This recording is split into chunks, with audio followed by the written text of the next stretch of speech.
Halo, saya Anissa Widya Kirena, CPNS Kementerian PUPR Formasi 2021.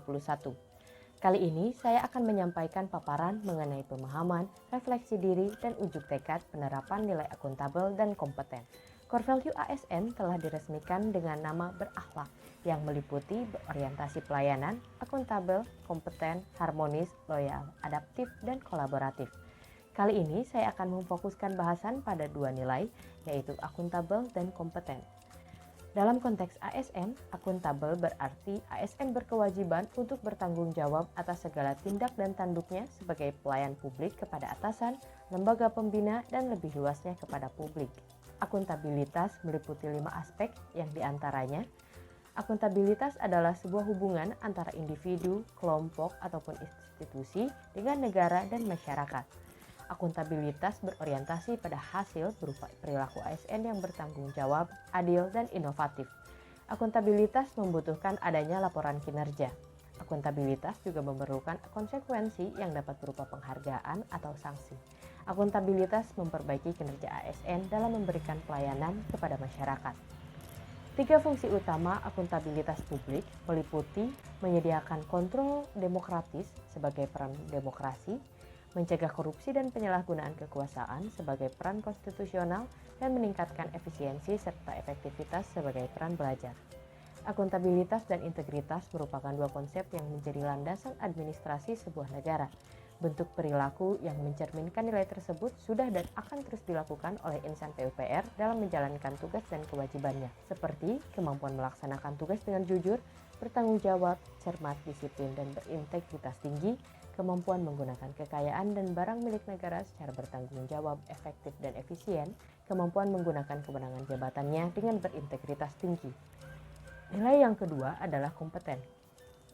ASN berkomitmen untuk terus belajar dan mengembangkan kapasitasnya. ASN perlu memenuhi kompetensi yang terdiri dari kompetensi teknis yang diukur dari tingkat dan spesialisasi pendidikan, pelatihan teknis fungsional, dan pengalaman bekerja secara teknis. Kompetensi manajerial yang diukur dari tingkat pendidikan, pelatihan struktural atau manajemen, dan pengalaman kepemimpinan, serta kompetensi sosiokultural dari pengalaman bekerja yang berkaitan dengan masyarakat majemuk dalam hal agama, suku, dan budaya sehingga memiliki wawasan kebangsaan. Dalam pelaksanaannya, pengembangan kompetensi ASN PUPR dilakukan melalui jalur pendidikan dan pelatihan seperti yang dapat dilihat pada diagram alur berikut ini. Jalur pendidikan ditempuh melalui pemberian tugas belajar, sedangkan jalur pelatihan ditempuh melalui bentuk pembelajaran klasikal dan non-klasikal. Komitmen Kementerian PUPR dalam menjalankan nilai kompeten dapat dilihat dari beberapa hal seperti berikut ini. Kementerian PUPR berusaha untuk terus meningkatkan kompetensi insannya melalui pengembangan kompetensi yang diwadahi oleh BPSDM. Maka dari itu, ASN diharapkan terus proaktif dan antusias dalam usaha peningkatan kompetensi dirinya sendiri.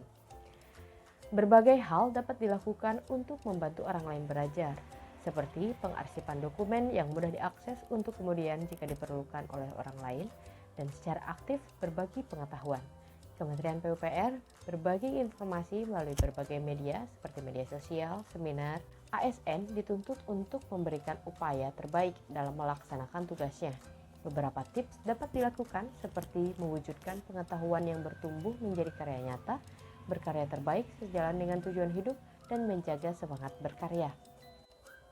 Saya, Anissa Widya Kirena, bertekad bertanggung jawab atas pekerjaan yang dipercayakan kepada saya, serta terus belajar dan berusaha mengembangkan kapabilitas saya sebagai ASN PUPR.